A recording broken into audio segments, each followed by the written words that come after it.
It's just fantastic. Captain's Log, Subject 210126.5. The inmates have taken to their new jobs like teenagers do to getting up early, so I've cut their Nutriloaf rations in half. I expect improvements. Welcome everyone to the Halls of Injustice. Today we have two perps, one inmate and one other, although we'll get to that later. So we have inmates 056, James White, and non-inmate, but she's got an inmate number, 056.5, Crystal Culhane, neither of whom deserve to be anywhere outside of a prison ever, yet one is. We will get to that soon, I promise. To start this story, we need a man called Paul Florey. Paul Florey used to date Crystal Culhane. The relationship, though, wasn't ideal, in the sense that she likes herself a rude boy, and he likes himself to beat a woman. So he's not a very good person. Understandably, after far too many times getting caught beating Crystal, Paul Florey was arrested and eventually sent to prison. During that time, a court barred them from communicating. The court barred them from ever being around each other. Paul Florey, though, did finish his time. He served his time and he left prison. But around that time, Crystal Culhane had reconnected with a man called James White, who she had dated years earlier. But she also had reconnected with Paul Florey against the wishes of the court, which is rather interesting, but it does handily play into something else. And yes, if it isn't obvious enough, it's quite clear Crystal Culhane likes herself a bad boy, but based on the type she goes for, I can't tell if she's a glutton for punishment, or if she believes she can fix them, because that is quite a common theme, is it not? Upon Paul Florey's release from prison, he went back to some normality of a life. He was still in contact with Crystal Culhane, and there were thoughts that perhaps the relationship was getting back on the menu, which would go against the court. So yes, obviously they want to do it more because society is against them, and that is quite the turn-on. All the while, Crystal Culhane had gotten quite close to James White.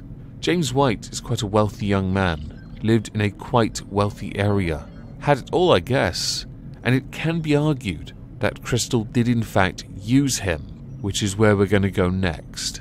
You see, Crystal and James plotted, they planned, they schemed. Crystal held a grudge, and while Paul did in fact serve his time for domestic abuse, she felt it was insufficient for what she had gone through. That is a debate for all of you. I personally believe DV, yeah, it doesn't matter, male or female, your sentence is going to be a lengthy one. Clearly it was not in the case of Paul Florey. So Crystal Culhane believed justice needed to be served via somebody bigger and stronger. Insert James White. This love triangle's a bit strange, don't you think? It's strange because only two people know there's a third person involved, and the third person has no idea the other two are together. It's weird. So what they did, Crystal Culhane called Paul Florey, and she got him to leave his home under the pretense that she was on her way to him. He then walked up and down his street for about 10 to 15 minutes, while James White took up position, armed with a baseball bat, and at the most opportune moment, with his back turned, James White struck multiple times. This was proven to have been the plan all along, because within 24 hours the police had issued arrest warrants for James White and Crystal Culhane, seized their phones and by extension phone records that showed messages between them and messages between Crystal and Paul, indicating that he needed to come outside. They weren't very good at hiding their tracks. Let's ignore the fact that at James White's home they found blood-soaked clothing and the bat. Understandably, with the injuries that Paul Florey sustained, he can't actually remember what happened, but thankfully there is a list of injuries he sustained.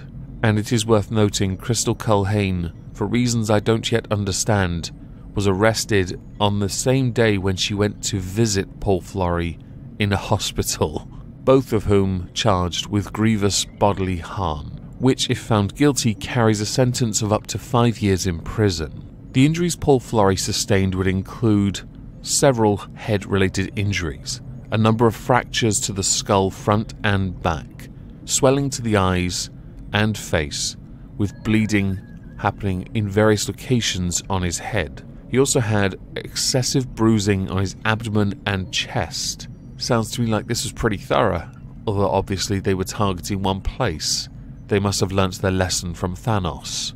I should also add, along with being charged for GBH, they were both charged with attempted murder and use of an offensive weapon. When prosecuting, the prosecutor Tyrone Silcott said, "Culhane lies whenever it suits her. She lies not to go to work in a way which does not reflect on her very well, you may think.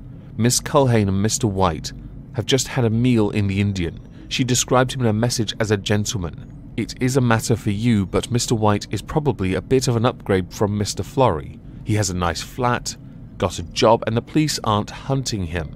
Nice and strong too. Bit of an upgrade, you might think."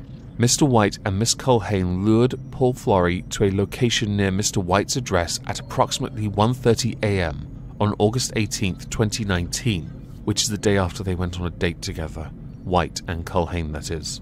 Once Mr. Flory attended, he was on his phone in contact with or trying to contact Miss Culhane. Mr. White left his address where he had spent the evening with Miss Culhane and attacked Mr. Flory with a baseball bat. The attack was vicious and frenzied, leaving Paul Flory with horrific, life-threatening injuries. So what was the verdict in this case? Rather interestingly, James White was convicted of possession of the offensive weapon along with grievous bodily harm with intent. Crystal Culhane was found guilty of inflicting grievous bodily harm without intent, which is a very strange thing to do since she lured him there. But okay, I guess we can just add this to the notch of UK criminal justice system jokes. These are, as always, mad bants. So what were the sentences? James White was jailed for 11 years for the earlier mentioned GBH with intent and carrying offensive weapon or using offensive weapon charge. Crystal Culhane, though, received a 2-year sentence, suspended, which is incredibly discourteous to the justice system. She did lure Paul Flory there. She intentionally set this up to force James White to attack him, which means there is intent, which I find to be the biggest miscarriage of justice I've had to talk about in a while. Crystal Culhane should be serving 11 years as well. While she didn't swing the bat, she did cause the attack. Her defender needs to be paid twice what they got paid for this. With this particular sentence, I consider it a miscarriage of justice, and I will happily stick to my own sentence of 11 years each. The intention is clear. With this, I'd like to know what you all think. Do you believe the sentence to be fair? Please do let me know in the comments down below. I'm sure some of you will have an opinion when it comes to the fact that Paul Flory used to beat Crystal Culhane. Do let me know. I am genuinely intrigued.